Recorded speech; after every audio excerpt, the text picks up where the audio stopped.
ইংরেজি বছর শেষ, তবে ডিজিটাল নির্ভর এই সময়ে দোকানে দেখা মিলছে না গ্রিটিংস কার্ডের। কিছু দোকানে কার্ড দেখা গেলেও শুভেচ্ছার যুগে ক্রমশ ক্রেতাদের মধ্যে চাহিদা কমছে এই কার্ডের, যে কারণে গ্রিটিংস কার্ডের রমরমা নেই স্থানীয় দোকানগুলিতেও। স্থানীয় সূত্রে জানা যাচ্ছে 5 বছর আগে নতুন বছরে শুভেচ্ছা বার্তা জানাতে গ্রিটিংস কার্ড কিনতে দোকানে ভিড় হতো। তার সঙ্গে কেনা হতো রং বেরঙের পেন। এর দৌলতে ব্যবসা ভালোই চলতো ব্যবসায়ীদের। নানা মূল্যের গ্রিটিংস কার্ড দোকানে তুলতে দেখা যেত দোকানদারদের। দীপাবলির আগে যেমন ক্রেতাদের আকর্ষণের জন্য ছোট ছোট টুনি বাল্ব জ্বালিয়ে দোকানের সামনে ঝুলিয়ে রাখেন দোকানদারেরা, তেমনভাবেই নতুন বছর আসার সপ্তাহখানেক আগে থেকেই গ্রিটিংস কার্ড সাজিয়ে রাখা হতো দোকানে। কিন্তু সময়ের সঙ্গে সঙ্গে বাজারে কার্ডের চাহিদা কমেছে। দোকানদারেরা জানাচ্ছেন, এখন সাধারণত মানুষ অনেক আধুনিক, হাতে এসেছে স্মার্টফোন। কোনো বিশেষ দিন হোক বা জন্মদিন, ওই ফোনের মাধ্যমেই অগ্রিম শুভেচ্ছা বার্তা পাঠিয়ে দিতে দেখা যাচ্ছে সামাজিক মাধ্যম মারফতে। গ্রিটিংস কার্ড এখনও তো না, মোবাইলের ইয়েতে তো গ্রিটিংস কার্ড উঠেই গেছে, নেই। আর পাই না, বেচিও না, বিক্রিও নেই। হ্যাঁ, এখনকার দিনে গ্রিটিংস কার্ডটা নেওয়ার মতো কাস্টমারও নেই। ইয়াং জেনারেশান, দেখুন ইয়াং জেনারেশান এখন 90% দিকে আপনার মোবাইলে ভিড়ে গেছে। সেই জায়গায় মোবাইলে যা কিছু করার মোবাইলেই করে, যা কিছু মোবাইলে পোস্ট করা হ্যান ত্যান, এখন ফেসবুক, হোয়াটসঅ্যাপ, হ্যাঁ, বিভিন্ন ইয়েতে ইলেকট্রনিক্স মাধ্যমে ওগুলো সব শেষ হয়ে গেছে।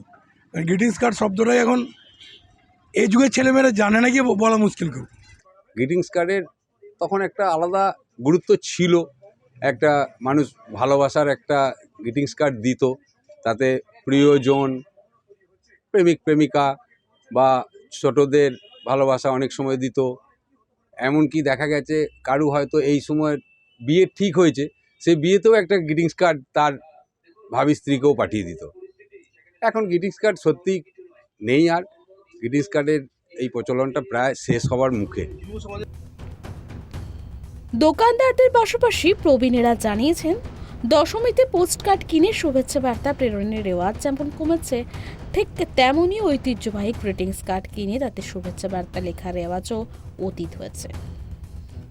হ্যাঁ, মোবাইলকে করা যায় প্রাকৃতিক। এখন মানুষ নিত্য নতুনের দিকে আগাতে চাইছে, নতুনকে নিয়েও কিছু আগাচ্ছে। ওটাগুলো আর পুরোনো দিন ভুলে যেয়ে নতুনকে নিয়ে যেতে চাইছে। যে নতুন এখন কি আসে নতুন জেনারেশনেতে 5G বাজারে, তো সেগুলো এখন আবেদন রাখা দরকার, খুবই দরকারও আছে। ওগুলো আর তো এখন মানুষ দরকার থাকলেও বর্জন করে দিচ্ছে, ফেলে দিচ্ছে, সেগুলোকে রাখছে না। কোনো জিনিস বাড়িতে যদি পুরনো স্মৃতি থাকে, এখনকার জেনারেশন ছেলে এগুলো আর কিছু কাজে লাগবে না। এগুলো জড়ো করে দিয়ে একটা প্যাকেটের মধ্যে পুড়িয়ে ডাস্টবিনে আউট করে দিচ্ছি। যখন আমরা ছোট ছিলাম, যখন স্কুলে পড়াশোনা করতাম, তখন পয়সা জমিয়ে বন্ধু বান্ধবদেরকে এরকম গ্রিটিংস কার্ড গিফট করতাম নতুন বছরের শুভেচ্ছা জানানোর জন্য। এখন এইসব তো হারিয়েই গেছে মোবাইলের কারণে। এখন সব মোবাইলেতেই বলা হচ্ছে হ্যাপি নিউ ইয়ার। এখন আর গ্রিটিংস কার্ড তো দেখাই যায় না। তাহলে কি আগামীকাল কি শুভেচ্ছা জানানো হবে? হ্যাঁ, কিভাবে জানানো এই হবে? তো এখন ফোনে সবাইকে পাঠানো হবে। ফোনে কি মাধ্যমে দেওয়া হয় এখন? হোয়াটসঅ্যাপ, ফেসবুক এইসবের মাধ্যমেই বন্ধু বান্ধবদেরকে শুভেচ্ছা জানানো কি হয়। নাম তোমার? এক সময় নিজেদের হাতে কার্ড বানিয়ে দেওয়া থেকে শুরু করে তৈরি কার্ড কিনতে পাওয়া, তারপর সোশ্যাল মিডিয়ায় উইশ করা চক্করে সেই কার্ডও হারিয়ে যেতে বসেছে বাজার থেকে। তবে কেউ কেউ মনে করেন বিশেষ কাউকে দেওয়ার জন্য এই কার্ডের গুরুত্ব রয়েছে ঠিকই। পূর্ব বর্ধমান থেকে কল্যাণ দত্তর রিপোর্ট, ট্রাইব টিভি বাংলা।